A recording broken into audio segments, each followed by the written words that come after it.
The world is saved.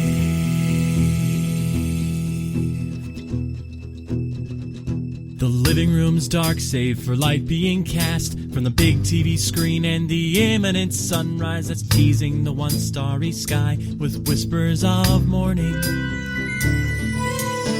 Hey, George. Hey, Lions, how's it going? Pretty bananas. You know, I spent a couple weeks aping out on this game. Oh yeah, man. I mean, this is bananas. BANANAS. So we're gonna go off track this early. I have young children, as some of our listeners probably know, and one of them, unfortunately, has gotten to the age of asking for kids bop music. Woo! And There's some inappropriate stuff in there. there's a lot of inappropriate stuff in there, but the insidious inappropriate stuff is stuff like what you just did, right? Because it's really easy to change that line to be like, this is bananas, BANANAS. But when you've been hearing that song since 20s, I guess, right? So like for a long ass time, I've been hearing that song. And so it's really easy for my brain to just flip into autopilot and just be like, this shit is bananas. Oh, wait. Oh, no. Oh, no. And everything in American culture is escalation. So it's just a matter of time before there's like kids bop gangster rap where it's just like 3 minutes of mostly silence and elongated vowels because they have to throw 90% of the words in the garbage. That's coming. I would love to hear Eminem Kids Bop, you know?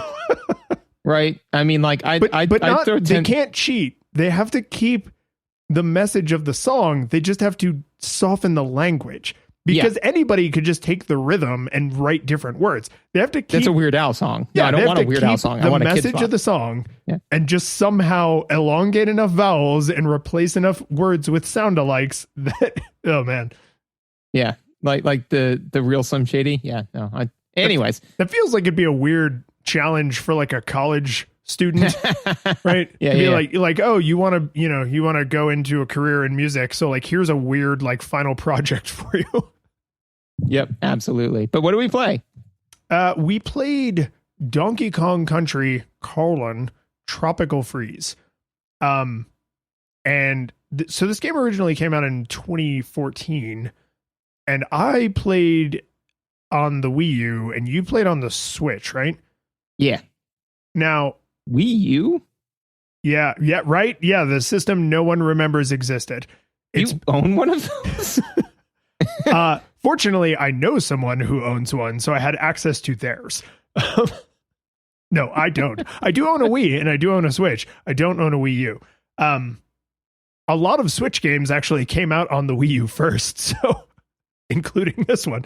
But what I think is kind of interesting about this is I was afraid that we were going to have like really different experiences because I was like, they probably fixed and changed a bunch of stuff like 6 years later when they released it on the Switch or whatever, 4 years later or something. Turns out, no, there are differences, but they are incredibly minor. And then there's an entire additional mode that we may talk about. But like, if you were just looking at any random moment in the game, they're almost indistinguishable. And that felt like a tremendous victory. I was just like, yes, because now I can not pay for the game, right? And just borrow my friend's Wii U and play it on his system.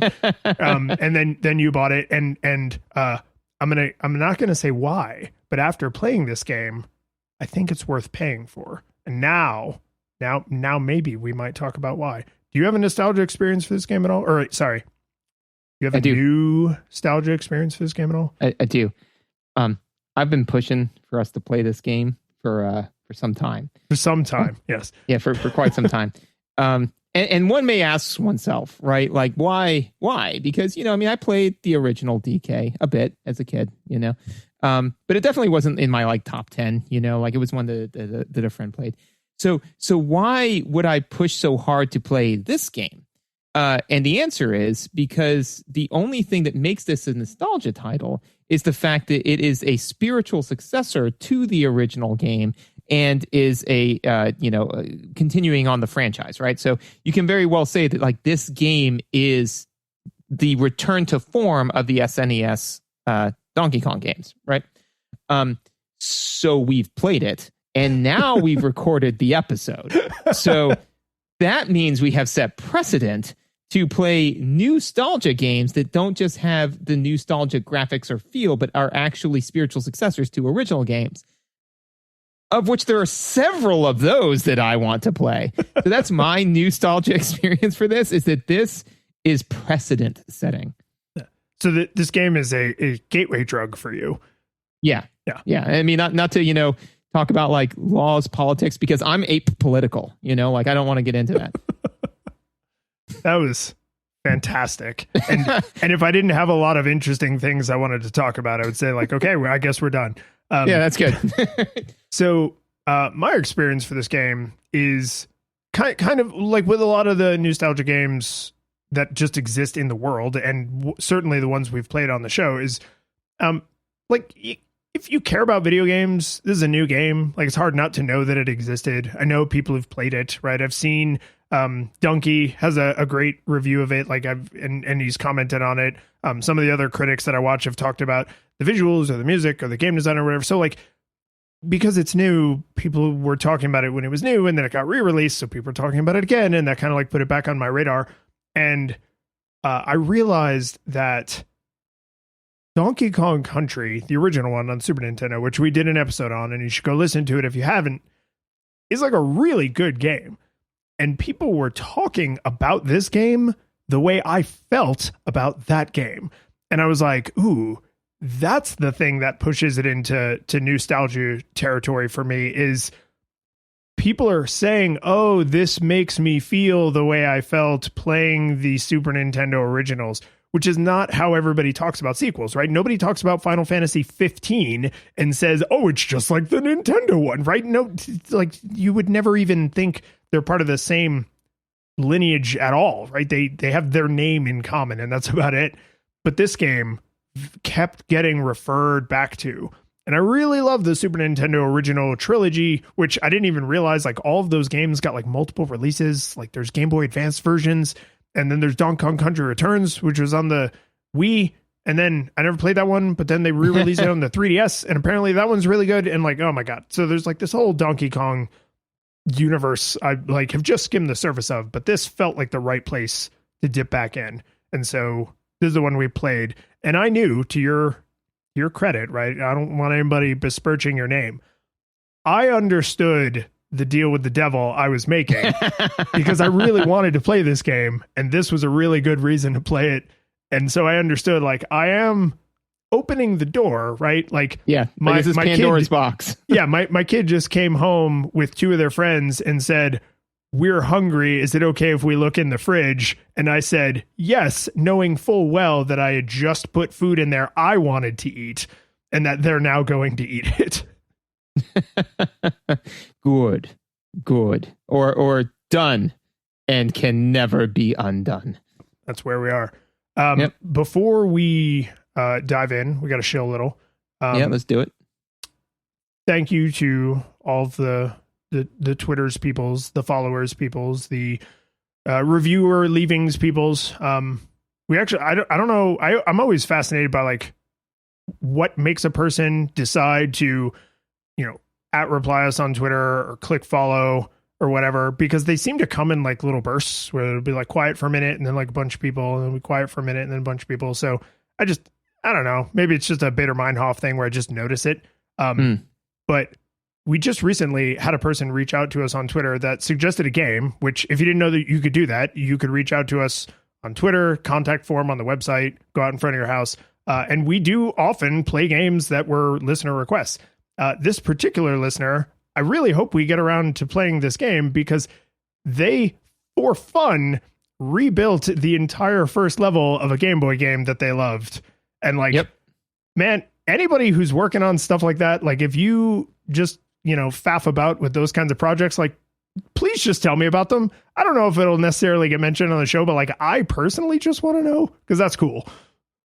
Yeah, no, absolutely. And I mean, and honestly, like, a lot of the times when we're kind of going through the library and trying to figure out what to play, we're just like, oh, well, we could play this, or maybe we could play that. But I mean, like somebody else coming in and saying, hey, why don't you do things? I mean, normally we're game, like we're just kind of like, we're trying to figure out where to go to eat, but neither of us like are particularly, there are some places we know we don't want to go to eat, but there's not, out of the like 15 places, we're like, we don't really know. If somebody comes in, it's like, hey, have you tried that new Italian place? It's like, nah, man, let's give it a shot. I'm good. Let's go. So definitely hop on at us and suggest some games because, I'm in. Let's do it.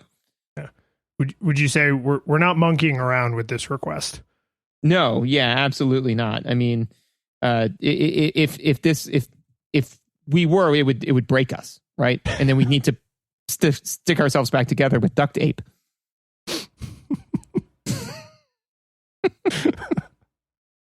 Not Gorilla Glue. Nope, duct tape. I'm sticking with it. Oh God. Okay. Anyway, one of the things we do is Patreon. So if you want to help support the show directly so that George can buy games and I can borrow them from my friend for free, you can give us some money. And if you give us enough money, you can become one of our 8-bit classics or 16-bit heroes, and we shout you out on the show. And so today we want to make sure we thank our 8-bit classic, John H., wielder of the Stone of Power. Ooh.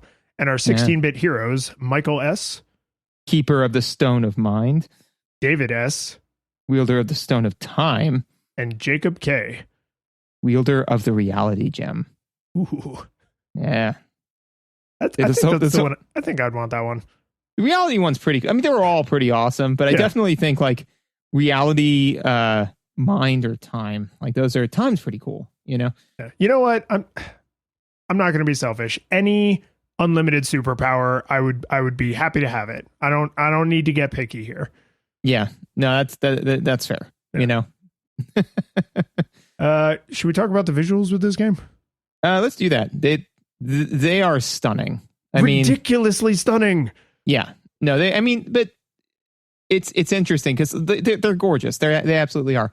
It's Nintendo, man. Nintendo knows what they're doing. They are gorgeous to the point where way more so than they even need to be. And I don't say that as like a bad thing of like, oh, like it's prettier than it needs to be. Like, no, I mean, they could have easily gotten away with maybe half of the fidelity that they threw at this, but they didn't phone it in. It looks gorgeous. It looks gorgeous at a distance. It looks gorgeous close up.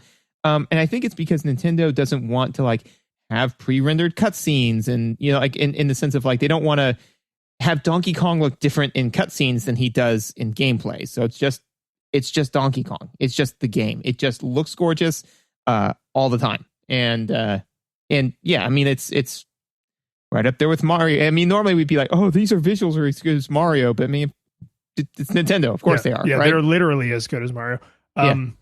So I want to break this into two chunks. The characters and the level design. Because to say like, oh, well, Donkey Kong looks like Donkey Kong. And it's like, yeah, that's true. But, like none of these characters can speak. And so like Mario, all of their personality has to come through in the way they move, the way they behave, the way they interact with the world. And the little animations that each character has, like each hero, the good guys, has, is just so like these little thoughtful touches, right? So in the beginning of every level, Donkey Kong jumps in from off screen and like bangs down all gorilla style and then like leans back and does the, chest pound like you would expect a cartoon monkey to do. And it's very like, he's Donkey Kong. But like if you're playing multiplayer or if you have some, a sidekick Kong, like when Dixie Kong comes in, sometimes she lands like really dainty because she has the helicopter hair and she does like a little pirouette. But then she looks at the camera and like sees you seeing her and she kind of giggles like she's embarrassed, right? Diddy Kong kind of comes in like guns a-blazing, Cranky Kong sort of looks like he's annoyed that he has to deal with this at all, right? Like there's just these little touches throughout including the way like you enter the water. Like they all dive into the water differently. They all have like unique little idle animations. In the version I played, Donkey Kong takes out a 3DS. In the version you played, he takes out a little Nintendo Switch, because of course he does, right? But just all of these tiny little touches that make the characters feel like, oh, this is like, I'm seeing part of their life. Like I'm not playing this game. Like I'm actually seeing them do this thing, and I'm sort of like along for the ride a little bit, because their character is just so strong. And then they extended that, not with quite as much detail, but they extended that to all of the little enemies, like all the little stupid penguins. Like when they're doing their little pace and they kind of look like they don't want to be there, but then when they see you, they sort of like, they're like, oh crap, it's Donkey Kong, and they like rush at you, or if they have a projectile, they fire their projectile or whatever. And there's recognition, like, oh, like I was just pacing back and forth like a Koopa Troopa, but now that I see Donkey Kong's here, now I got to care about it, right? And like now I have to go to work, basically. And like they have really obvious damage animations where it's like really big and flashy, so you could tell you hit them, you could tell when you got hit. Like just looking at the characters, you get everything you need to know about the tone of the story and the world, and like how serious this is to them, but it's not to us. Like it's very lighthearted as an observer. It's just, and I think you said it exactly right. They didn't have to. They didn't have to do any of that, and they did. Nope. And the game is so much better for it. Agreed. To me, the visuals with the characterization very much so kind of harken back. One of the things I love about Steven Universe is the opening song, right? It says like, we are the crystal gems, we always save the day, and if you think we can't, we always find a way. And that show makes good on that promise, right? Is that, like, so even though things get really dark and really serious sometimes, like they always save the day. Like there's no point where like anybody like dies inalterably, anything like that.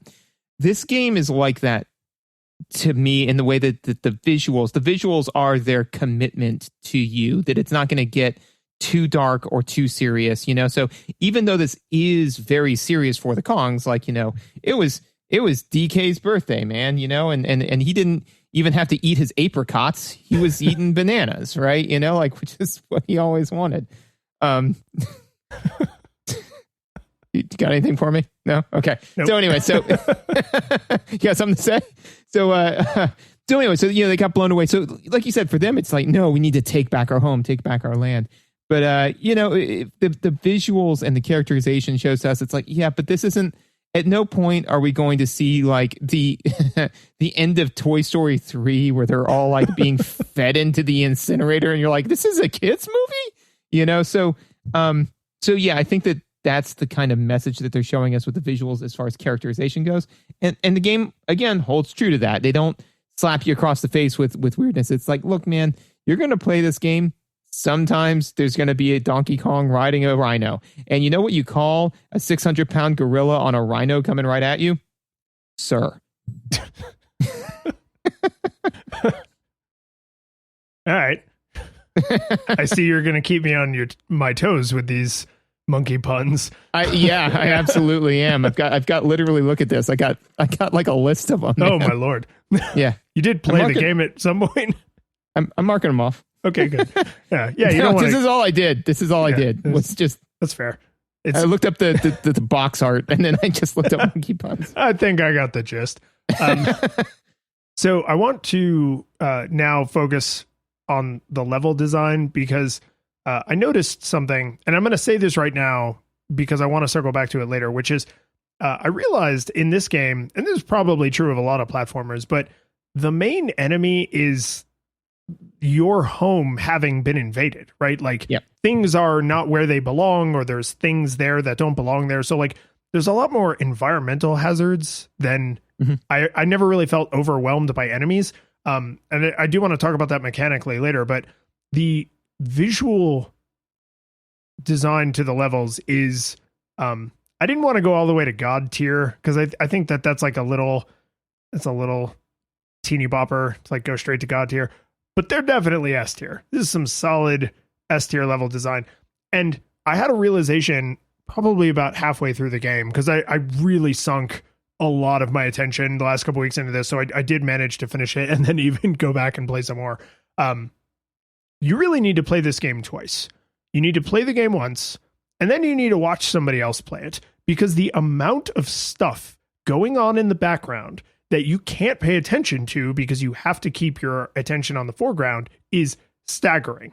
There's little hints about like where you're being invaded and what the bad guys are changing in the world, like in the background. There's little clues about where some of the secret things are in the levels, all hidden in the background. Sometimes there's just believable backgrounds, like, oh yeah, there's trees, or there's like more of like the wine making equipment, because there's like a whole wine making area that's seems dumb as hell, but is really awesome.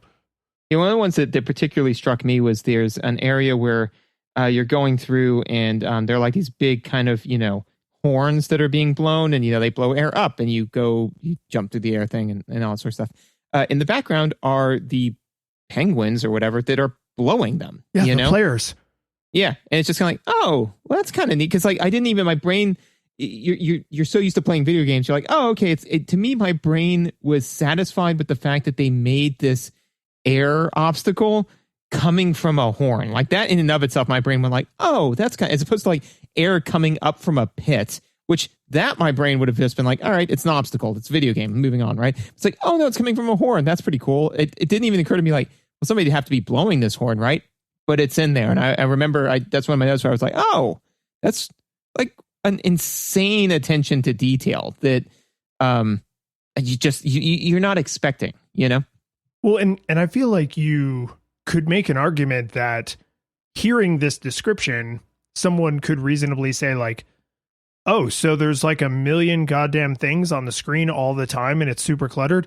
No, because as a newer game, they can do things with color saturation and depth of field that are just not practical or possible on older games. So, you might have like 2 or 3 believable layers in the original Donkey Kong Country, but in this one, you essentially have the length of your vision. So if it makes sense that the shape of this horn is like the, like Ricola style, I don't know what that instrument is called, but it's like that kind of, stereotypical horn. Yeah, there'd be a player based on the orientation of the bell. The player would have to be standing over there. And look, there's a little penguin playing the horn right where they should be, right? And the fact that the final boss actually uses that horn, so like 4 whole worlds later, you have to deal with that in a different capacity where he's in the background and he's launching stuff into the foreground instead of the player being in the background and the horn part being in the foreground. Like, it's freaking real, like how much little attention there is to the world, even though that's not where your attention as the player needs to be, or where, as you said, you expect it to be. But just why not? Like, they have the processing power. They clearly thought out the world on paper. And so why not represent it so that if you pause or put the controller down and you just look at the screen, or if, and I am very serious saying like, watch someone else play it so you can just stare at the background, like it makes everything feel believable. I understand it's a ridiculous video game, but you know what I mean? Like the world feels coherent and consistent in a way that frankly, no one is demanding. But now that it's here, like if they ever made another Donkey Kong Country game, I'd be like, well, Tropical Freeze is your new floor. Like now you got to either stay at that level or ideally somehow go up. Well, and the question is, do they realize the deal with the devil they were making when they made this game, right? I certainly hope so. Yeah, right.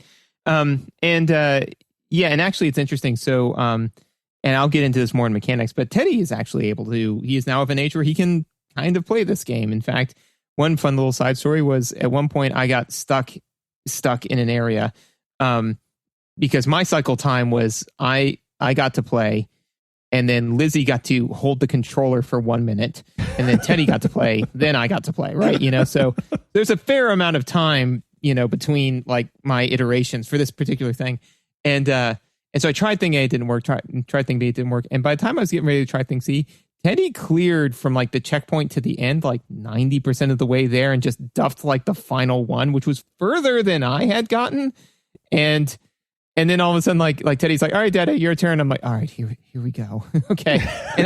And I beat it. And Teddy was like, oh, I wanted to beat it. I'm like, yeah, unfortunately, Teddy, it was really important to Dad that he beat that. Like, sorry, champ, but 10 minutes ago it was a video game and now my pride's on the line. So here we are. I don't love you that much. But that being said, is that the visuals are clean enough and clear enough that Teddy can play it, I mean, like, as far as like, where do you need to go to speak on like the level design, right?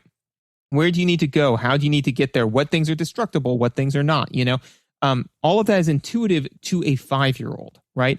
And this is something that, again, not to go too far afield, but this is a great exemplar because a lot of times in jobs and in work, when people say, oh, well, it just takes time. It takes time to train these people. You gotta train people. They gotta know what they're doing. It just takes time to train them. And I'm like, okay, can you play Donkey Kong Tropical Freeze? And the answer would be yes. And it's like, cool.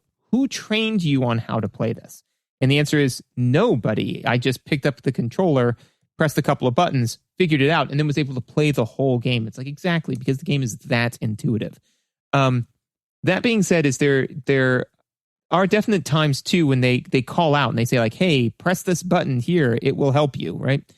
I will say that for whatever reason, I could never really, or for the time I played, I never really internalized the pile visual, which is to say that the piles of stuff that you have to roll through, that never really pinged me as like, interact with this thing, Like, so especially because I remember in one area where you have to roll through like hedges to like clip the hair of the thing to make the smile happen for it to move, super didn't internalize that. Died a couple of times trying to figure out like, what am I supposed to do? And then I was like, oh, rolling through this grass will cause me to clip the grass, Yeah. So that I don't think that was the game. I think that was more so on me, but I definitely struggled to internalize that visual as a way to interact with the universe.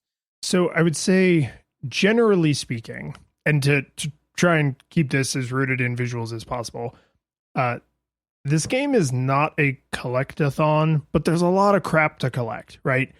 Think about some of the Mario games that have like way more coins just because collecting coins is fun, right? Donkey Kong Country is and continues to be that with bananas. But there's also the Kong letters. There's also puzzle pieces. The puzzle pieces. There's alternative exits but only in some levels, right? That unlock other levels. And coins. Yeah, the coins, which you can then use to go buy other stuff. And I say all that in visuals to say, you kind of could ignore almost all of that, right?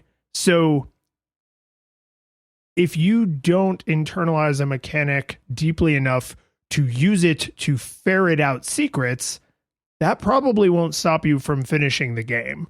But It will stop you from like 100%ing the game, or maybe getting into all the nooks and crannies that you might otherwise. And I agree with you that there were a couple times, I didn't have a problem with the grass. The thing I had the problem with was in the winery level, there's like, you see a little bit of it's kind of like a pumpkin fruit thing. I don't know what it is, but like the thing they're pressing into wine, before the platform shoots up out of the bottom of the screen, there's a little like splash animation.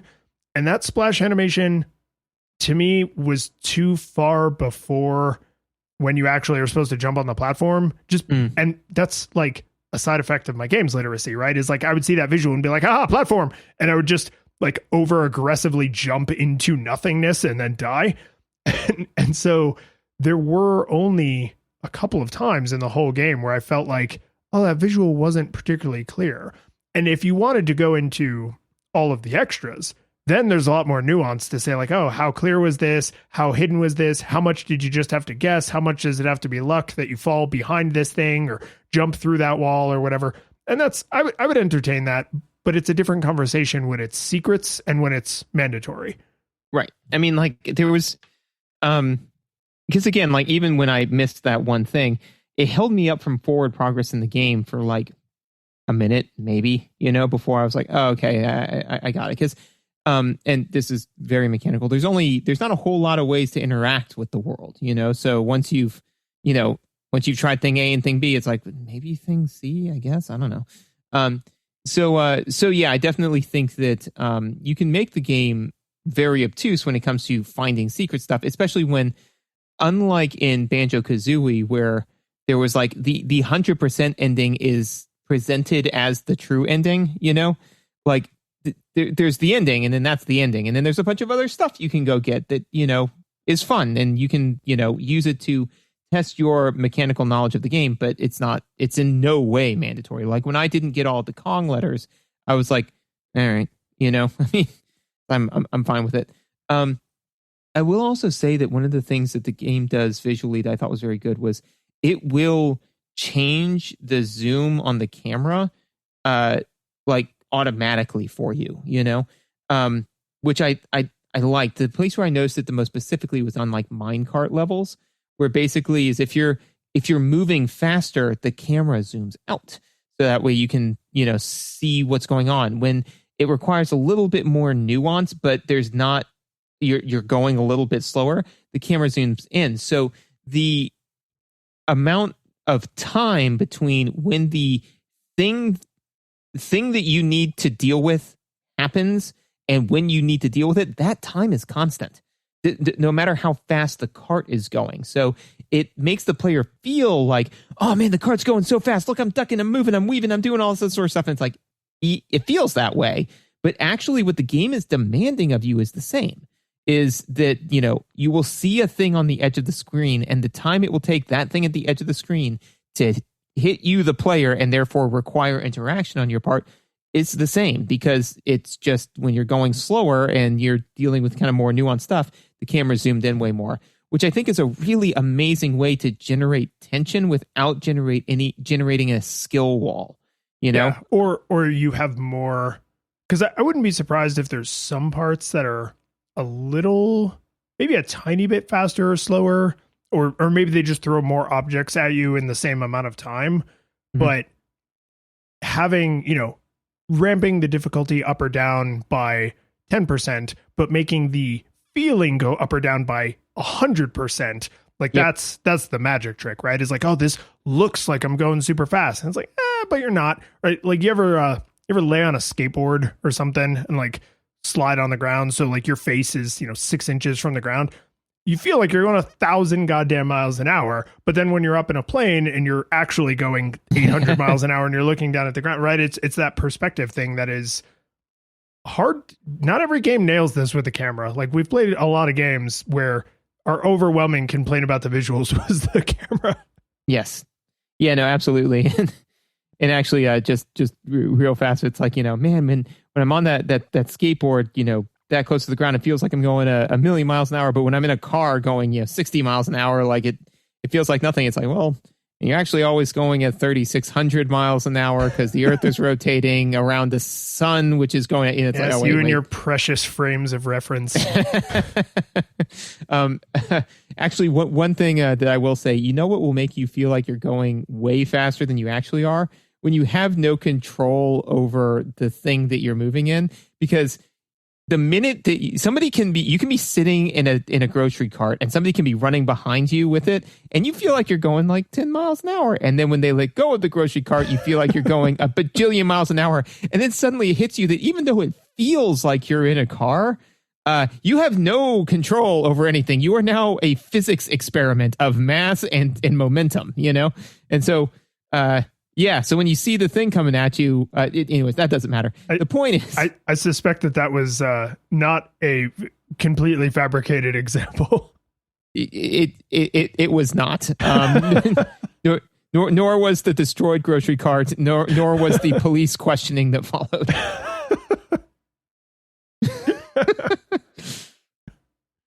And there is no good explanation. Yeah, no, I would way rather leave this up to people's imaginations. Please say no more. No. I'm just saying that when asked, why are you doing this? It's just, you've got nothing, right? You're like, you know how I'm bored and angry kind of all the time, right? I mean, shopping carts. Can I gush just a little bit about the... Oh, have you not been so far? Oh, no, I'm sorry. This was your analytical hat? Yeah, this has been me with my lab coat on. Oh, my God. Yeah. No, there are only that I saw, because I did beat the game, but there were some bonus levels I didn't get to, at least probably like half a dozen. But sprinkled throughout the game are these like silhouette sequences, and there's a few levels where the entire level is silhouette. Do you recall these? Yeah.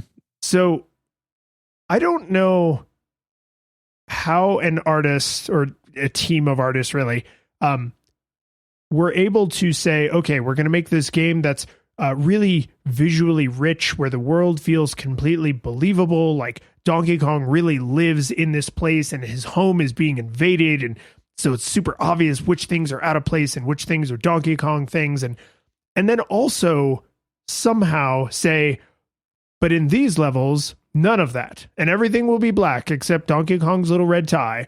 And it will be as beautiful. Like, how does one accomplish a feat like that where there are, I don't know, 4 or 5, maybe more levels in the game where the deep background, like what's really far away, is there. But everything in the foreground, everything you can interact with, every platform you're standing on, the characters themselves, solid black. It's like playing freaking Sin City, but Donkey Kong.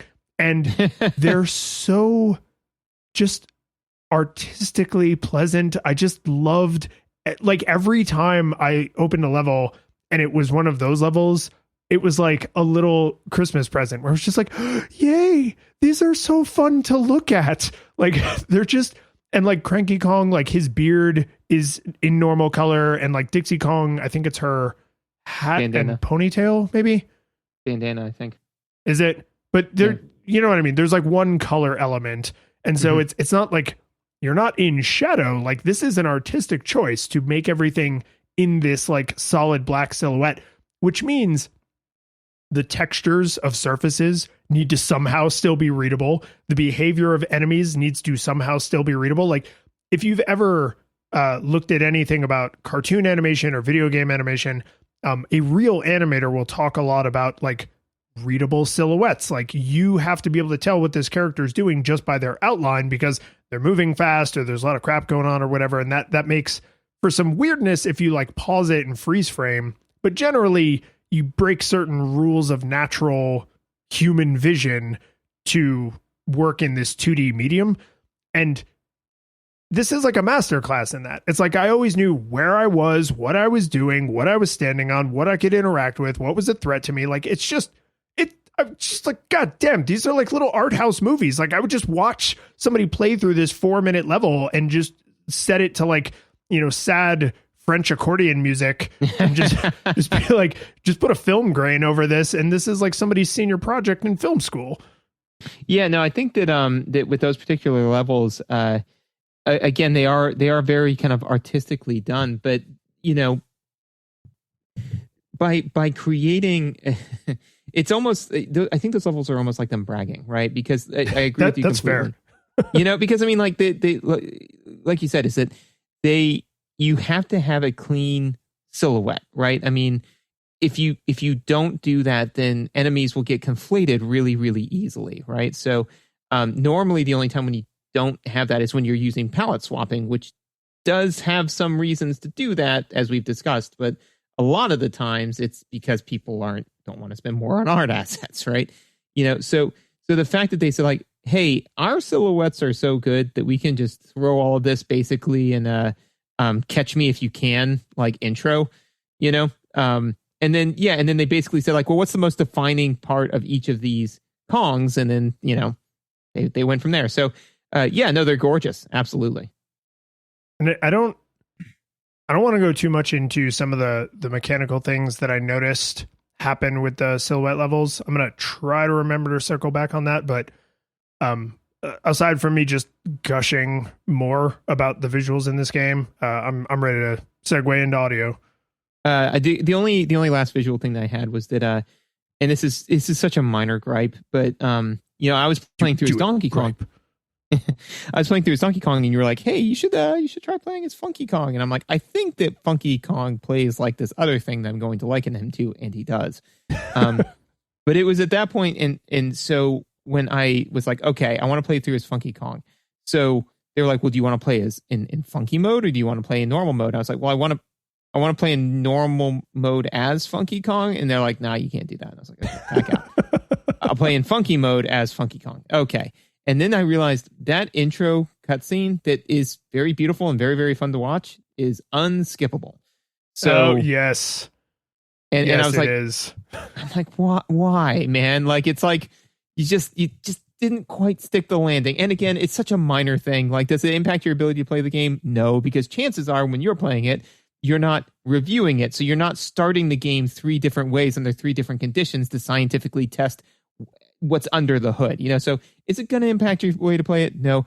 Why isn't it skippable? I have no idea. Yeah. 'Cause it's not like you're playing this thing for the plot. It's not like not knowing what the plot is going to negatively impact your ability to play the game. Yeah, this game has 2 like fully cinematic cutscenes that I know of. The one at the very beginning and the one at the very end. And there's a lot of little like canned animations, like all those little character things I was talking about. But in an incredibly bizarre coincidence, I also realized you couldn't skip the opening cutscene because I started playing and then I screwed up my save file. Nice. And so then I had to start the game over, and I was like, I'm gonna skip through this, and I couldn't. And then, like, literally before I was able to do anything, I had to get up and walk away from the game and like go deal with the problem. And then I came back and I turned the game back on, and I was like, oh, because I hadn't actually started a level, like my save didn't get written to disk. So I started a new save again and started the cutscene. And I was like, oh, I just watched you twice. I don't want to do this. I don't want to watch you. And it's like, I mean, I'm with you. It's the tiniest of little nitpicks, but I was just like, what a choice. Let me hit start twice, Yeah. But anyway, so yes, audio. I really do think that the audio to this is, I mean, again, it's obviously amazing, but you know why? Because it was written by DK and he's a Silverbach.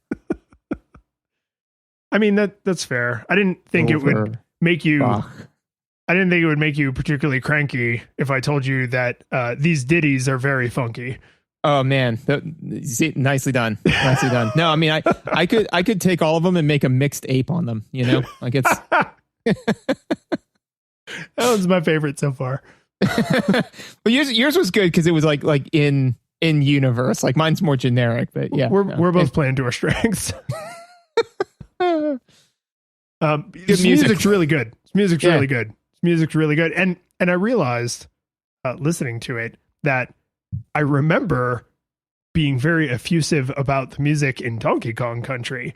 And I remember talking to some friends after we recorded that episode and being like, oh, this music is so good. I forgot how good the music in Donkey Kong Country is. And several of them came back with, oh, I love the music in Donkey Kong Country 2 or 3 even more. And then we played this one and I was like, oh, this is they wrote this check in the original Donkey Kong Country. They were like, we're going to have real toe tappers. Like, this game will be known for its music.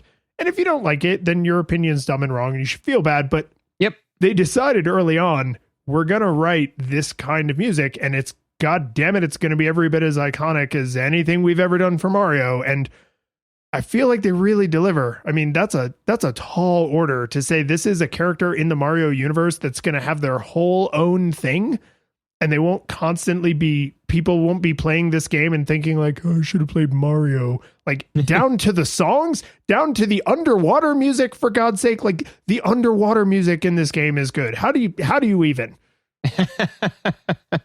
Yeah, I wonder if it's like, Nintendo kind of being like, all right, the very first thing that we had was Jumpman versus Donkey Kong, and man, like we really played off this Donkey Kong thing, like we really did him wrong, so now he needs to be like as good as Mario. We need to right the ship. But yeah, no, it's beautiful music. It absolutely, all of them are, because I mean, this is supposed to be a fun kind of tropical adventure. So, all of the music is kind of themed to that. Is that the music is it's fun. It's very fun, upbeat. yeah, like I could imagine listening to this at, like while in a hammock sipping on a Mai Tai, like on a beach somewhere, like and just listening to this, it would feel appropriate. But no, I mean the music is absolutely gorgeous. Not only is the music amazing in its own right, there's two sets of it, right? Because there's the music, and then there's the music when you've got another Kong on your back, right? Just like in Yoshi. So just like Yoshi in Super Mario World, and that's awesome because it, of course, lets you know that, hey, I've got, even if you're just sitting there and you look away for a second, or if you're looking at the environment and not Donkey Kong, you immediately know that what state you're in, but also it just adds an additional layer to the music, which is fantastic. Well, and there's they didn't even sully themselves by just saying, well, each level will have, a track, or each world will have its track or whatever, because in the very first level, one of the very first things you do is slide down a little hill and fall into the water.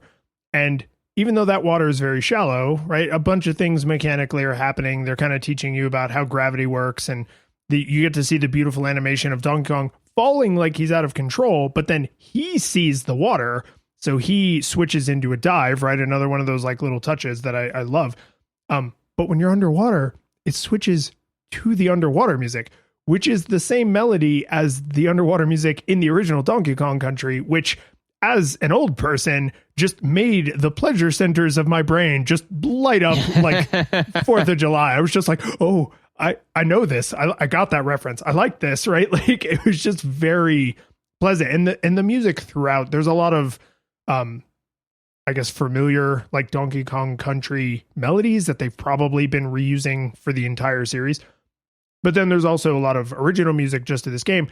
And the fact that, like, if you're in a level, like in one of the cave kind of indoory levels, it's the rocket, which I realized is the controls for helicopter, where you press A to go up and then you just do nothing to descend. And that's all you can do. You can't go left or right or up or down or back in time. And I really appreciated that those vehicles have their own music. So the level has its music, but then when you get onto the vehicle music starts. And if you have your extra Kong, then you get like that extra layer of like drum tracks or the additional instrument or whatever it might be.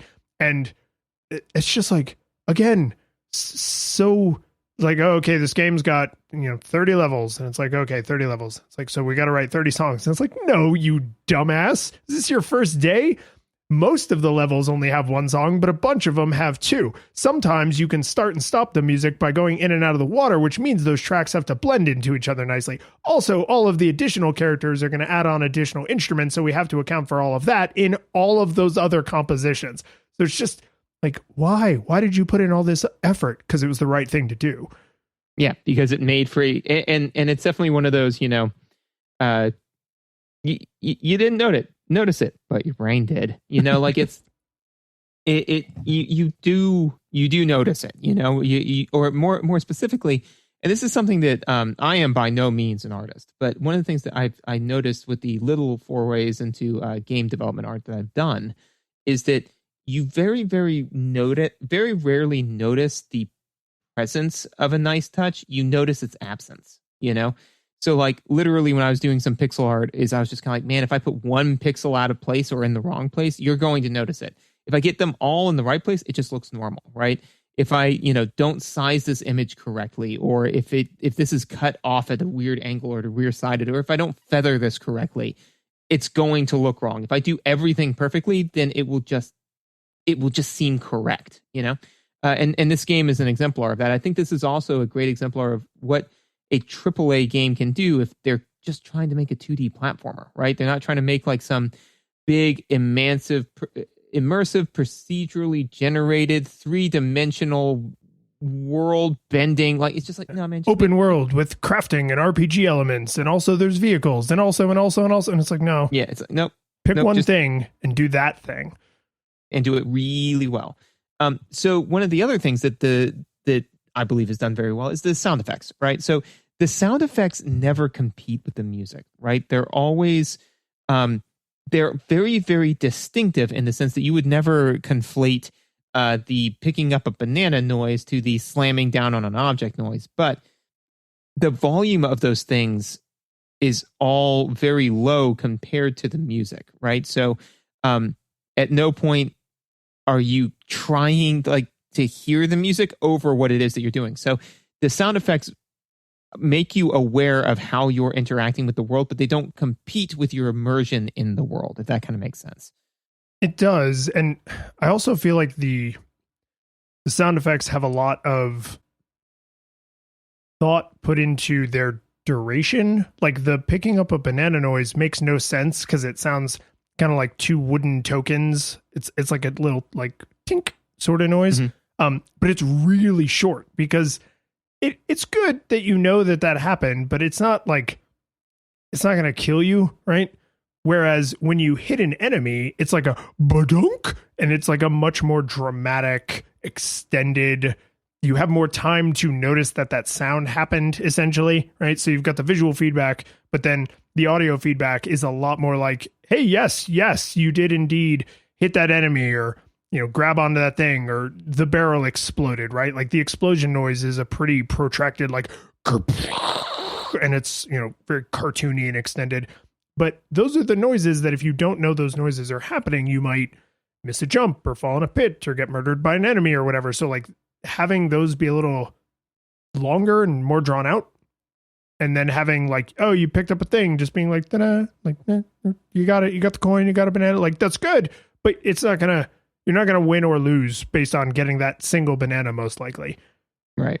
No, agreed. And yeah, I can't think of too many places where there's a whole lot of sound effects to let you know about, things that you would not have gotten visually. But again, the sound effects kind of help build the world. They kind of help, like springs sound like springs, and that's great. But they're not, like they're not like this insane cartoon thing. They just help flesh out the world. So as usual, I don't have a tremendous amount in the audio other than it gels very well together. So I played this game start to finish co-op, and then I did a lot of my like side playing solo. And the biggest difference that meant for the audio portion of our program is when I was playing co-op, I did not have headphones on, and when I was playing solo, I had headphones on. And there are as many little audio touches as there are visual touches. And honestly, they're subtle. Like they're so subtle that I kind of took my headphones off at one point and turned the volume on my television way up. And I was like, geez, even really listening for some of this stuff, it is hard to pick up on TV speakers. On headphones, or maybe if you have like a super boss surround sound system or something, you would notice it. But the best example I can think of to encapsulate this is each of the Kongs is pretty different in scale, right? Like Donkey Kong is massive and Dixie Kong and Diddy Kong are little monkeys, right? So they sound like the correct weight. Like when Donkey Kong is running, not only do all the surfaces have slightly different sounds, like, the sand makes sand noise, wood creaks, and like the natural surfaces make, kind of like walking through grass sorts of sounds, but there's more of that as Donkey Kong because he is heavier. He sounds heavier. Dixie Kong and Diddy Kong sound lighter. Cranky Kong makes like, it's a cartoony pogo noise, but it's like only he makes that cartoony pogo noise when he does his little, Zelda 2 Scrooge McDuck thing. I almost wish you were wrong and that they had brought that up more, because it's so hard to hear on regular speakers unless the TV is really cranked. But then when you play this game with headphones, you're like, oh my God, they put so much thought into the soundscape, like so much damn thought. But with the visuals, you could pause the game, or you could be watching somebody else play and be like, oh, that's cool, I never noticed that in the background. Sound doesn't get that benefit. Like I almost feel bad for the people that put in all this love and care. And it's like, people might love this game and cherish it and have played it inside and out and never hear some of these sounds ever. And it's a shame because there's so much attention put into it. And some of it, they do like stereo things and kind of like faux 3D audio things that it's really easy to pick up with headphones on, really hard on TV speakers. And like, it's just, I'm glad they did it, and I'm glad I was able to be in circumstances to notice it. But I bet there's people right now who are like, "Oh, I love this game, 10 out of 10," and they have no idea that all this stuff is going on because they just play on regular TV speakers at a reasonable volume. Well, and I think though too that it would be one of those things again where like the absence of this detail would be more telling, right? So if Dixie Kong made the same noise running across the planks as like Donkey Kong did, then it would 90% of people still wouldn't hear it, but once someone heard it, you wouldn't be able to unhear that, right? Like you'd be like, oh man, that doesn't sound right. It sounds weird, in the same way, and this is this is apropos of nothing, but a decent segue if we're good to segue, which is is once you notice it, you can't unnotice it, right? Like the fact that Dixie Kong assists in your ascent by twisting her ponytail, right? By spinning her ponytail. And I gotta admit, I failed. I gave up on doing all of the calculations necessary to understand how fast her ponytail would have to be spinning to arrest the downward momentum of a 600-pound gorilla and then cause his very quick ascent. But I am guessing just off the top of my head that she snapped her neck like a while ago, I mean, I just presume it's magical hair. Like, not that all the Kongs are magical, just her. Oh, okay. I was going to say, like, I don't think that magic, like, man, but there's the ice guy. He's got, I mean, that's got to be magic, right? No, I mean, this is, these characters in their design are it's full on Looney Tunes, right? Like, oh, yeah. Generally speaking, I would say Mario is a little bit closer to physical reality, but it's still super cartoony. But then Donkey Kong is, to the left of that. Like, it's even cartoonier. And I just, she's so nice. I don't want to think about her breaking her neck. I do actually have one other thing that I wanted to get your thoughts on with the audio, because I suspect, given the circumstances you were playing under and what I was just saying about the volume, you probably did not notice this on your own because you probably didn't have the volume up loud enough to notice it. When all of the Kongs move, they make noise, right? As far as I could tell, when the enemies move, they don't make noise. The enemies make noise when they see you. So when they go from patrol to hostile, that is when they make noise. And any enemy that has a projectile attack makes a noise either right before, or if it's really slow, sometimes right as it's making its projectile attack. And it was just like, oh, I don't honestly know exactly how I feel about this. Like, the enemies are silent until they're a threat, which I kind of see like, oh, that's good, right? But the fact that they are silent is also like don't think too hard about it. Like, why don't their footsteps make any sounds? But I think for the purposes of clarity in the game, it makes sense that they would be like, no, you don't really need to care about them until they're going to hurt you, and then we'll get your attention. So I was like, oh, huh. But again, I didn't really notice that until I had headphones on. Yeah. No, I didn't notice that at all. So I agree. Yes. Controls and mechanics? Yeah. Can I do just a quick specific thing about the controls? No. Okay, thank you. It's been a good talk. Yeah. The curtain falls.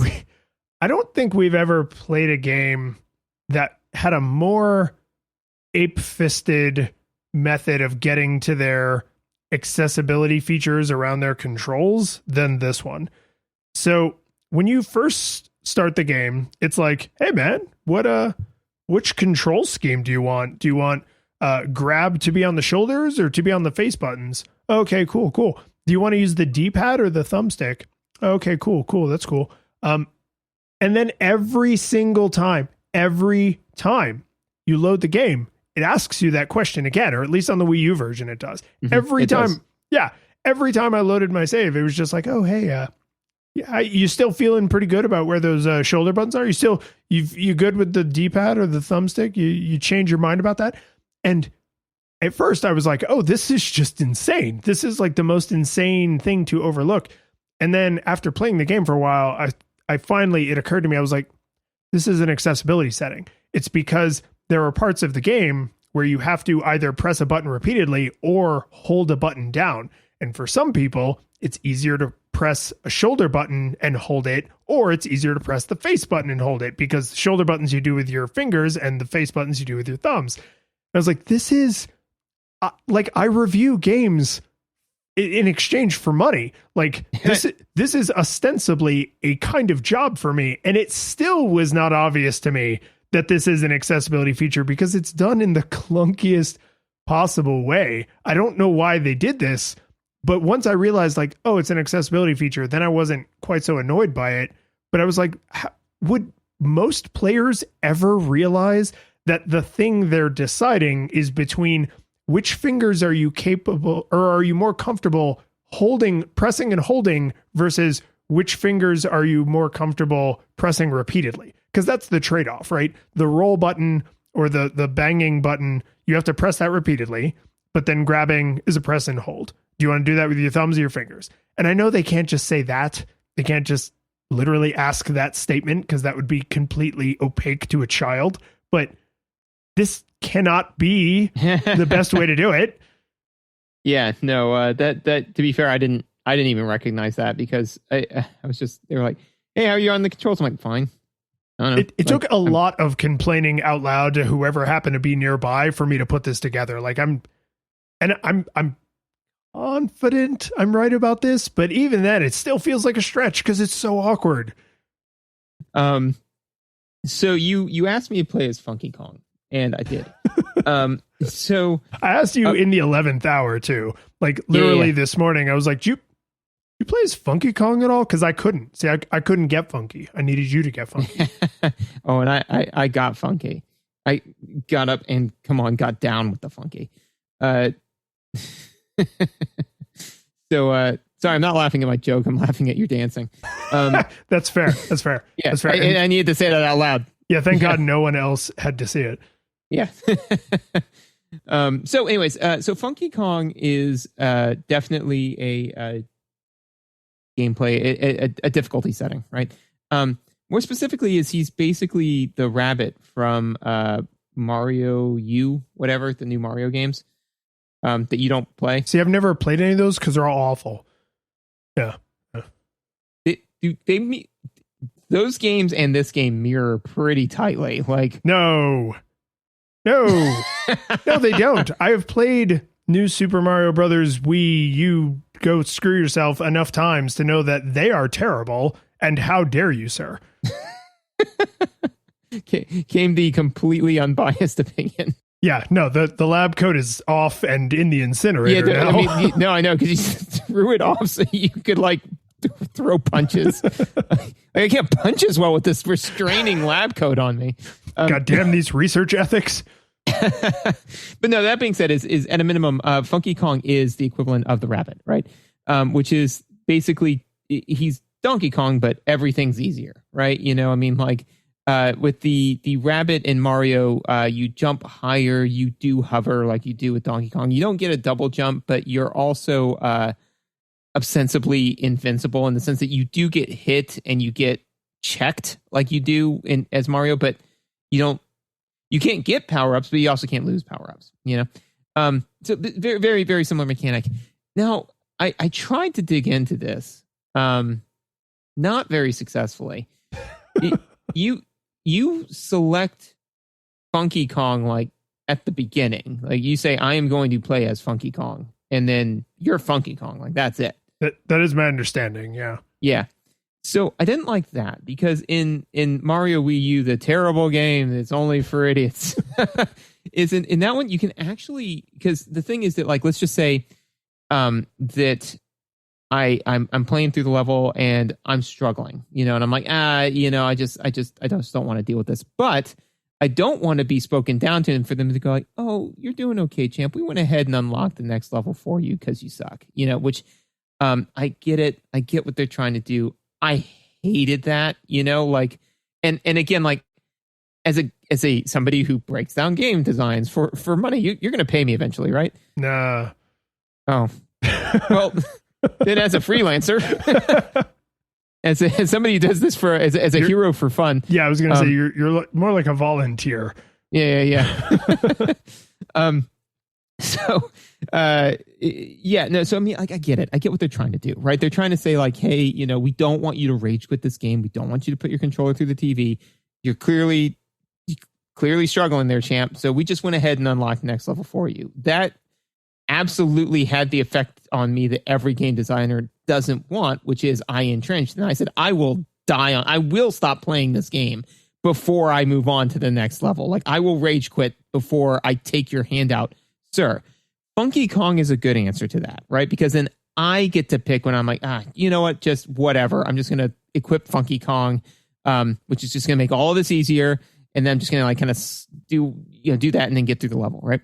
But you can't do that. You have to make a decision on the difficulty setting you want to play before you've played the game, which is like a cardinal sin. Like, you're not supposed to do that, In the Mario games, you can switch between characters whenever you want, So you can absolutely say like, this level's really kicking my butt. I'm going to play through as the rabbit and I'm done, Also, too, the downside to just being Funky Kong is it means that you can't switch off characters between levels, right? Which is what I would do with Teddy and the rabbit in Mario, is that when he was playing, he would play as the rabbit. And then when it was my turn, I would play as Mario because I'm not a child. But you can't do that with Funky Kong. So I feel that the idea of Funky Kong is good. I feel it was executed kind of poorly, which is weird because they did it right in Mario, which is also owned by Nintendo. So I don't know why they made those choices. So just a quick aside. This game is it's licensed by Nintendo, but it's actually developed by a company, I think, called Retro or something. Wasn't the original one by Rare, I think? Yes. Yeah. Yeah. They I don't know if they've ever made their own Donkey Kong Country game, actually, now that I think about it. But this is not how I thought we were going to talk about Funky Kong. Yeah, well, and the difficulty differences, but this is a really interesting way to back into this. So I'm really glad this is your take on it. Because what I was thinking, because in the Wii U version, there is no funky mode. You cannot get up, get down with the boogie. So this game is not unbearably hard, but it's hard. And all the Donkey Kong Country games are kind of known for being like harder than Mario, right? Yeah. And I think we've talked about this before, but like at some point very early in Nintendo's life, like around the Super Nintendo era, they basically were like, okay, we have Mario and Donkey Kong and Yoshi, and they all exist in the same universe, but their games are going to bifurcate, right? Mario games are like standard difficulty. Donkey Kong games are a little bit harder. Yoshi games, easier, right? So if you want, not that anyone would ever choose a game this way, but if you're like, I want a Mario universe game, that's easy. It's like, we have some Yoshi games over here for you. I want a Mario game that's like, challenging, but like isn't going to knock my head off. A Mario game would be perfect for you. I want a Mario universe game that's like a little harder, like a little bit more complicated platforming. Then we have Donkey Kong Country series, right? It's like, that is what happened, right? Whether that was intentional or not, and I have to believe that it was, that is what happened. The thing that then creates some weirdness with is when you are trying to make Donkey Kong Country more accessible, because now you're adding gray in between these two shades of gray, right? You're thinning out the gradient. So throughout the game, you can get the coins, and then you can spend the coins at Funky Shop to unlock extra lives. You can buy a green balloon that will pick you up out of a pit. You can buy a blue balloon that will give you air if you drown. You can also buy extra health, which persists after death as long as you don't exit the level, which is amazing. And you can buy banana juice that gives you like 10 extra hit points and gives you temporary invincibility. Like, they give you a lot of little in-universe accessibility options for like, I suck at the platforming in this stage, so I need the balloon that'll pull me up out of the pit. Or, I suck at the vehicle parts, so I need the upgrade that gives extra health to vehicles specifically. But Funky Kong is none of that. Funky Kong is just, the concept of Donkey Kong Country is too hard for you, but you want to play it. So you can now play the entire game on easy mode instead of these like smaller, like in situ tweaks. And I don't like your report has now conflated how I feel about that, because I agree with you. You should be able to dip in and out of funky mode. And I don't know why they make it a like save file level choice. Well, and I may be wrong. Like I said, like the menus were a little convoluted, and I didn't have a whole lot of time to dig into it. But from what I could tell was that it was like you're playing as Funky, then at a minimum you would have to leave the game to make the choice again. I don't think you're wrong. I think funky mode is a game mode. Yeah, which again like means that you're saying at the beginning, and to me, okay, so. One is so to speak on the items, agreed that there are ways to quickly make to ebb and flow the difficulty, right?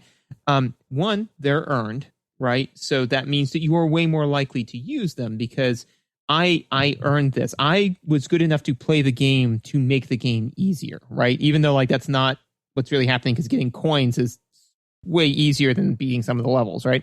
But that's it feels earned, right? It feels earned in the same way that like when you find the proper way to min-max the character, or when, you know, you can't beat Ganondorf, so you go out or Ganon in Link to the Past, so you go out and get more heart containers, and you're like, now I can beat him. It's like, yeah, you nudge the difficulty down more, but you did it by playing the game.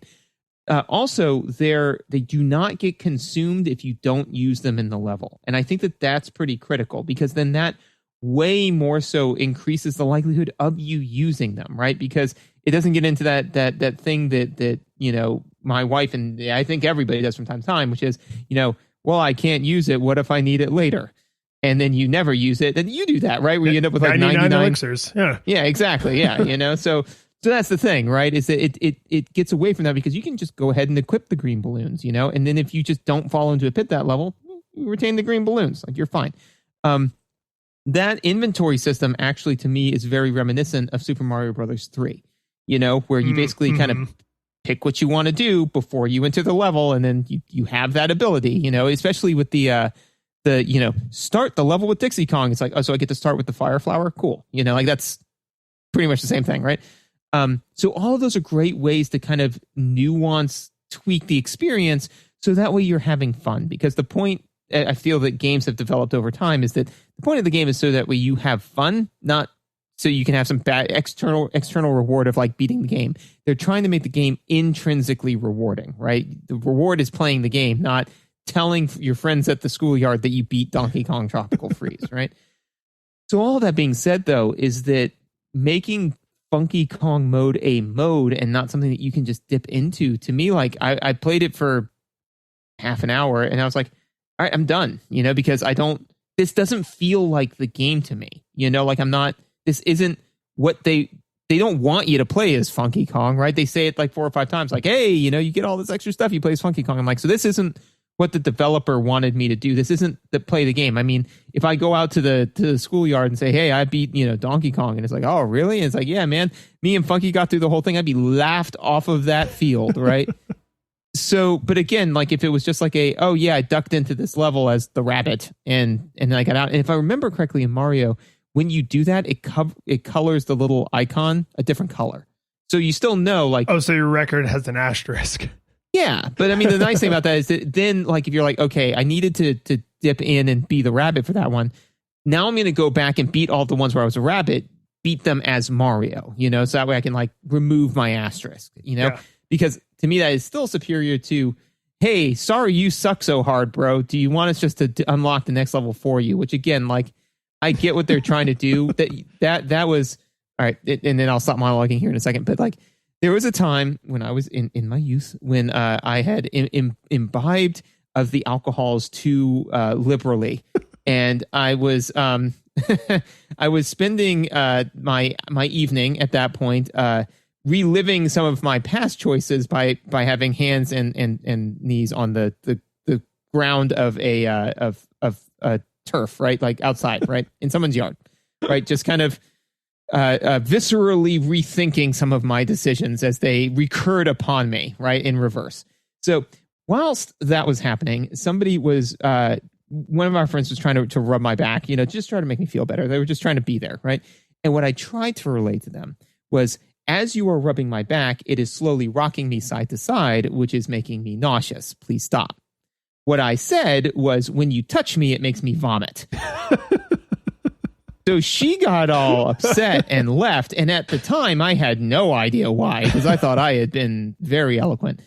This is the game version of that, right? Like, I know what they're trying to say to me, but they said, when you touch me, it makes me vomit. And I'm like, screw you, man, Yeah. I mean, having the one true difficulty, which is more or less what most Mario games do, what most Mega Man games do, right? Like, this is the game we designed, and if it's too hard for you, we're sorry, and if it's too easy for you, we're sorry, but this is the game we made. Hopefully you think it's fun. And there's little, bits of gray. There's, getting the extra energy tanks, or, getting the armor upgrades or whatever. And like, that stuff should be there. It absolutely should. This feels, now that we have been ripping it to shreds way more than I honestly expected. Hey man, no, it's good. It's a good review, right? Because we're not just sitting here singing its praises. We're saying, like, it did some things really, really well, did other things not so well. Yeah, no, this is, I'm really glad I asked you to try it out, because this was the principal difference between our two versions of the game, right? I didn't know that you didn't have it. Like, yeah, and I actually meant to mention it to you sooner and then just completely spaced on it. But this feels like they said, okay, we made this game for the Wii U. Really good game. Only like 6 people on Earth bought a Wii U. We're gonna port we're gonna port this game to the Switch, because a lot of people have Switches and they will probably buy and play this game because it's a really good game. We need to add something to make it feel like it's a re-release and not just a straight port. And honestly, that was a business decision. This game could have easily been a straight port, and no one would have said, like, oh, well, it's just like the Wii U version. Like, shut the hell up, Jerry. Like, there's no reason that they couldn't have been proud of the art that they produced. The problem is they had to make a business decision, and the business decision was the Switch version needs to be different, and doing the funky mode as an entire, we know you are going to be Funky Kong the entire game, was probably easier than adding in a level by level or contingent on something happening character select. And that's, I mean, I'm speculating pretty wildly here, but when you think about the fact that this game is a re-release, that the funky mode was added, and sort of the, oh, you just need easy mode. Okay, I guess you're going to play the whole game on baby mode, big baby. Like, I doubt that that's the feeling they wanted. I doubt that the feeling they wanted was you have to play on baby mode, but that's kind of what they ended up doing for, players of a certain age. Yeah, I think that I agree with you that the decision feels not thought out, right? So and especially the fact that it was added to the Wii U version, I think that decision, I'm not sure if it was made from like a business standpoint where they were like, oh, well, we have to make it so that way it's not a straight port. But I do think that the decision was made without putting much thought into it. So whether it was like, we need to add this mode, or to me, what may have happened was that they said, hey, one of the complaints we got about Donkey Kong is that it's too difficult for younger children, right? So we've got, a bunch of parents that bought it for their kids, and kids under the age of 6 just can't even touch this game, well, let's just add an easy mode, and then they just added Funky Kong, moved on with life, right? Because it would not have taken too much additional labor or thought to just make it more nuanced. But I definitely think it was like we've got 15 projects in the works. We're re-releasing Donkey Kong on the Switch. We had this complaint. This addresses that issue. Move on with life, right? And then it's just like, yeah, but that doesn't actually work perfectly. And again, it is better. I think it is better to have the mode than to not have it. But I think that it's like, but man, if you just let me pick it level to level, then it would have been great. And especially when you have the 1-to-1 comparison of the rabbit from the Super Mario World, you're like, Nintendo, you did this right over here, and it's like, yeah, but like licensing, and it's like, no, wait, that makes sense, But yeah, as far as like additional mechanics notes, I've got a bunch of like relatively minor notes here. One of the things that I will say is, so that the kind of what we were talking about is of being able to alter the difficulty in terms of the items that you pick, in terms of funky mode, in terms of all this. The game does seem, especially the original core game, seems very dedicated to you being able to craft the experience that you want to craft, right? Which is to say, like, there's no time limit, right, in the normal game. The reason why I was more aware of that is because Teddy can absolutely do an amazing job playing Super Mario World, right? Except for the time limit, because he'll just sit there and like play around with Mario in a small little level, right? And he's enjoying it, and he's internalized the mechanics and all that sort of stuff. And like, you gotta go, man. Like you have 400 seconds to clear this level, and you just burned through 200 of them doing nothing. That's not an issue here. So when he was like kind of slowly internalizing the mechanics, I'm like, yeah, dude, take the time you need. It's entirely fine. But you can then go back and replay the levels on time trial mode, which, adds that layer of difficulty. So it's like, you want to play with a timer? That's fine. Do time trial mode. You want to play in classic mode where you've got 2 hearts and the game's a little bit harder? Go for it. If you want to play it a little bit easier, get an extra heart, that's entirely fine too. You're having trouble with the platforming, and you just want help with the platforming, have some green balloons. You don't like the fact that you drown because like that sucks, and you hate water levels. They've sucked since Teenage Mutant Ninja Turtles. Why in the world would there ever be water levels in here? Here are some other balloons, man. You just, you know what? Like, you just want to start the level with Dixie Kong this time because like you rock it out with Dixie Kong, but you died for a reason where the game cheated. Here's Dixie Kong. Like, it really kind of lets the player craft the game they want to play and kind of do it on the fly, with some obvious notable exceptions, which I think is awesome.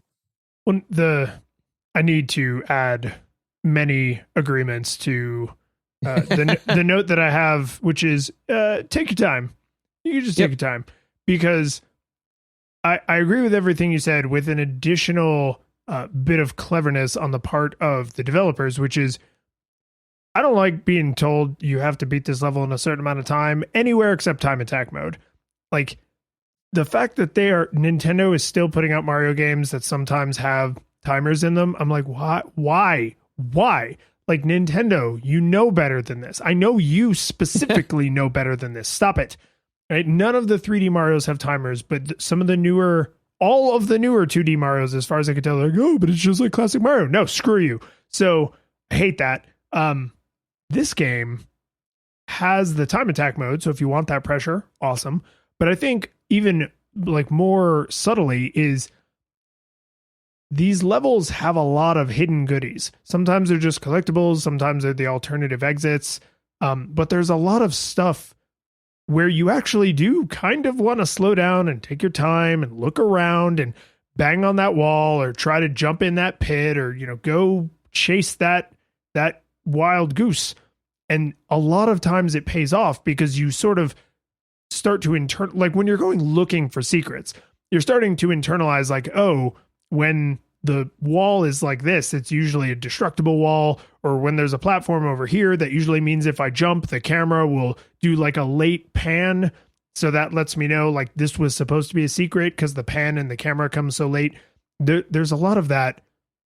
But then at the same time, there's a lot of levels that are either auto scrolling, or the level is being destroyed behind you and you have to run. And sometimes secrets are still hidden in those sections.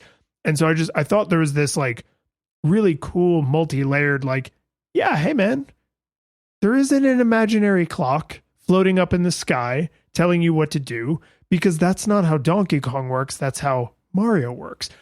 Donkey Kong's world is way more fleshed out and like physically believable, like it could actually exist. And sometimes the world behind you is on fire and you need to keep moving forward. But that doesn't mean there aren't secrets to discover. It just means the world is on fire while you're looking for those secrets.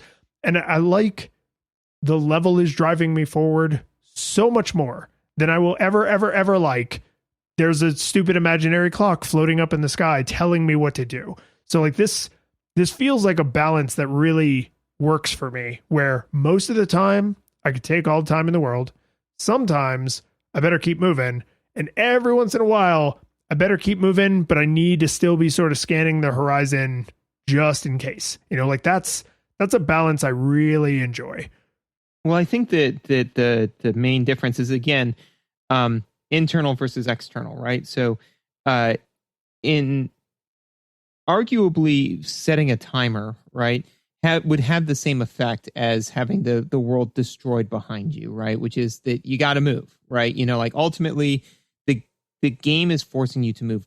But when you're adding the external timer, it feels like your parents, like saying like, hey, you got to finish it in 400 seconds. If you don't finish it in 400 seconds, then you're just going to die. Like that's it. Like you don't get to play the game anymore. Like you're sitting there, you've got the timer, and it's like, man, either beat the level in this amount of time, or your big brother's going to take your controller from you, right? When the level's being destroyed behind you, it feels like that you being forced to consistently move forward is a necessity of the situation you've been put in. Not your parents, saying like, hey, you better hurry up and get this done. It's more like, I've got to hurry up and get this done, because if I don't, then I won't be able to complete the task, So it would be like, instead of your parents saying, hey, you better clean up your room, because if you don't, then you can't go out and play. Then you're like, man, screw you. I'll clean up my room whenever I want to. But if it's like, hey, you better clean up your room because the person that you like is about to come by your room and you want to make a good impression, like you're on it. You can clean your room in like 30 seconds, right? So I think that it's that. Is that in the latter example, right? It's the necessity of the situation that is putting a time crunch on you. You have to get your room cleaned, because if you don't, then the person that you like is going to see what a complete dumpster fire of a human you are, and you don't want them to do that, right? The other one is just like some vague externality of like threat of punishment if you don't do it. It's a almost a carrot versus a stick. So agreed completely that I would a million times over like to be put under the tension of the world's falling apart behind me, let me run away from that, versus hey, if you don't do it in 300 seconds, then you die. Well, I'm realizing too that there's a difference in kind, that I apparently have a strong preference for one over the other, which is like, imagine a typical 2D Mario level, right? And if you ran that level just, pedal on the floor the whole way, maybe that level can be finished in 50 seconds, right? But you have 400 seconds. That means you could run all the way to the end of the level and then sit there for the remaining 300 seconds, right? Or you could sit for 300 seconds at the beginning of the level and then sprint to the finish line. When you are playing a level that is you're being pursued or it's being destroyed behind you, that's actually not the same thing, because you're not dealing with the level as a whole in, say, 400 seconds. You're dealing with this problem and you have 3 seconds to solve it. And now you have a totally new problem, 3 seconds to solve it. Now you have a totally new problem, 3 seconds to solve it. And you can't say, well, I'm going to do the first problem in 1 second, second problem in 1 second, and then I have the remaining 7 seconds to solve that third problem. No, problem 3 seconds, problem 3 seconds, problem 3 seconds. And that creates an entirely different rhythm. And most of the levels that have that, it's not the entire level. It's a portion of the level, right? And so it creates this almost kind of musical, like sort of drum beat, like figure it out, figure it out, figure it out, figure it out, figure it out. You have to be paying attention. Whereas a lot of, like, especially the earlier levels in 2D Mario games, like once you reach a certain level of games literacy, you probably could very seriously wait, 320 of the seconds and then just hold right and press jump at exactly the right times and easily sail across the finish line, right?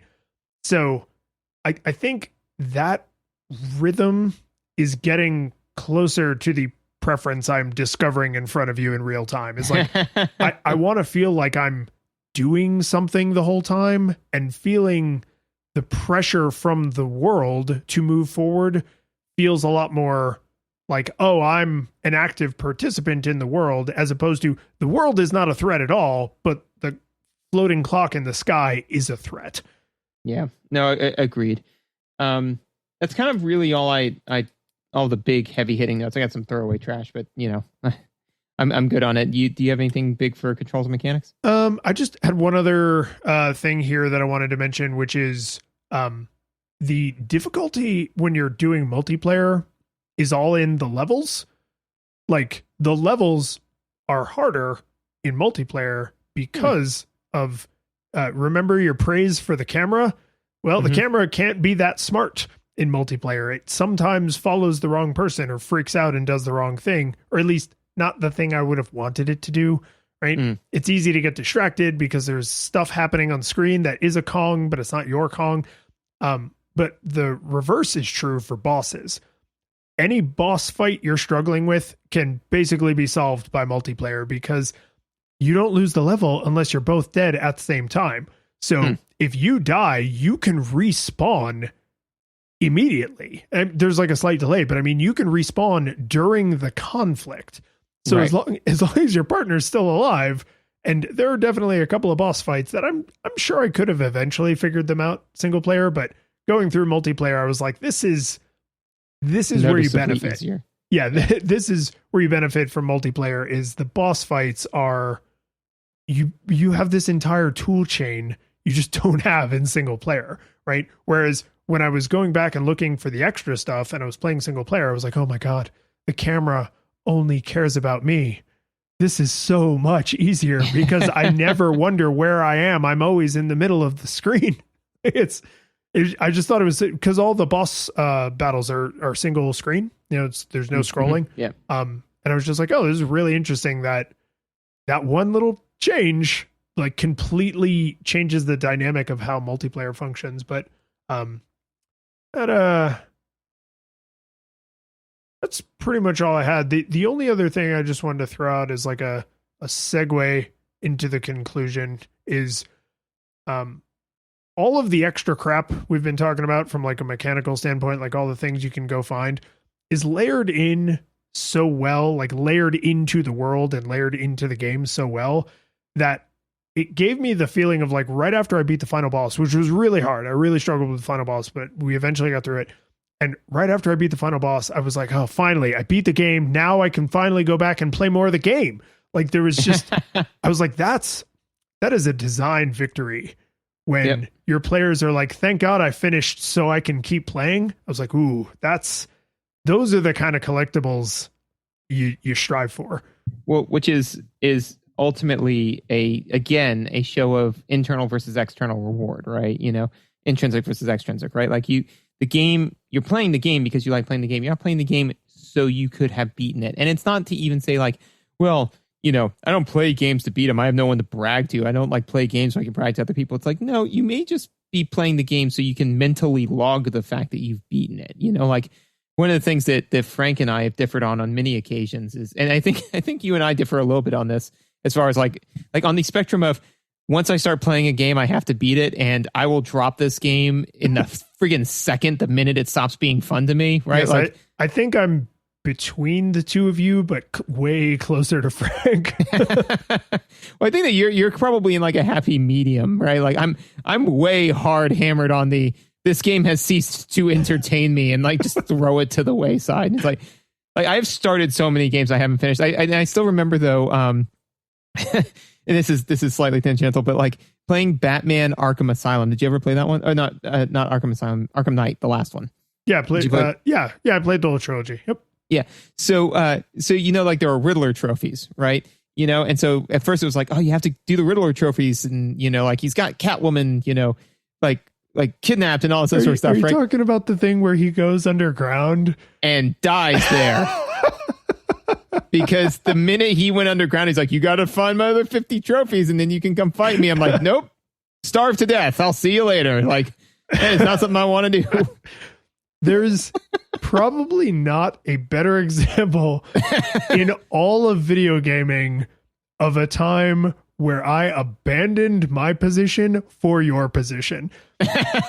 Because as he was like, you'll have to get all of my trophies before I'll fight you, Batman. I was like, then you are going to die of dehydration down there, sir.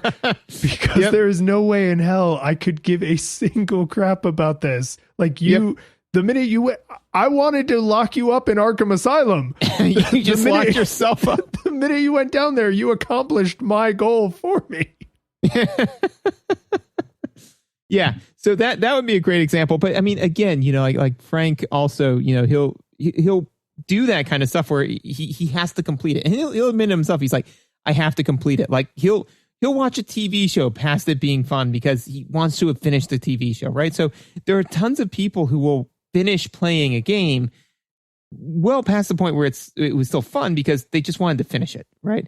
This game is not that. It is intrinsically rewarding because when you were done playing it, you could check it off of your list. You're like, okay, now I want to go back and play more. So yeah, definitely intrinsically rewarding, which I think leads us nicely into your. Oh yeah, no, yeah, we're firmly into this game requires no nostalgia goggles, and to give this even more glowing praise, if I haven't been doing that enough, like. If you haven't played any of the earlier Donkey Kong countries, you should still play this game. If you have played some of them, you should still play this game. If you play this one and you like it, maybe go back and play the ones on Super Nintendo and the one on 3DS, because they're not all this good, but there is a very obvious like lineage and quality trajectory, right? Like the earlier ones are really good and they just continued that goodness, and that's not an easy thing. If you slept on this on the Wii U, like everybody did because nobody bought a goddamn Wii U, this is a game that I would say buy a Switch so you can play Super Mario Odyssey, Breath of the Wild, and this. And there's a ton of other great games on the Switch, but like if you're just like, I can't buy a Switch for one game, okay, here's your third jewel in your reason to buy a Switch crown. You already could have bought it for Super Mario Odyssey. You already could have made that purchase for Breath of the Wild, and either of those would have been plain justification, no questions asked. But if you needed a third game to justify buying a system, to me, it's this. And same thing for me, man. No nostalgia goggles required. Literally the only thing that we could find to complain about was the funky mode, and again, like that's just a missed opportunity more than anything else. Like there's nothing wrong with it. It's like on a Picasso, like a single brush stroke being out of place where you're like, well, actually Picasso being a bad example, on a Da Vinci painting, you're not going to notice that on a Picasso. It's like none of it makes any sense. But it's because it's a masterpiece, one brush stroke being out of place, it calls attention to it. But I mean, no, this game is incredibly enjoyable. I would absolutely take this game out for a drink, but if I did that, I'd have to take it to the monkey bars because of that. But that's just the thing, though, is that overall, in the end, as far as apes go, this game's pretty great. The curtain falls, the music plays, the credits roll, then it all fades to black. And you're left by yourself. The fanfare is gone. There's no player two there by your side to share victories won. But as you slowly progress down the hall to your bed, a few great events leak back into your head from the time that you spent traversing the land, battling evil, fighting the darkness, just sword in hand. Your memories creeping with the edge of a smile. You realize again what you lost for a while. You're gonna think back much less on how you saved the day than on all the experience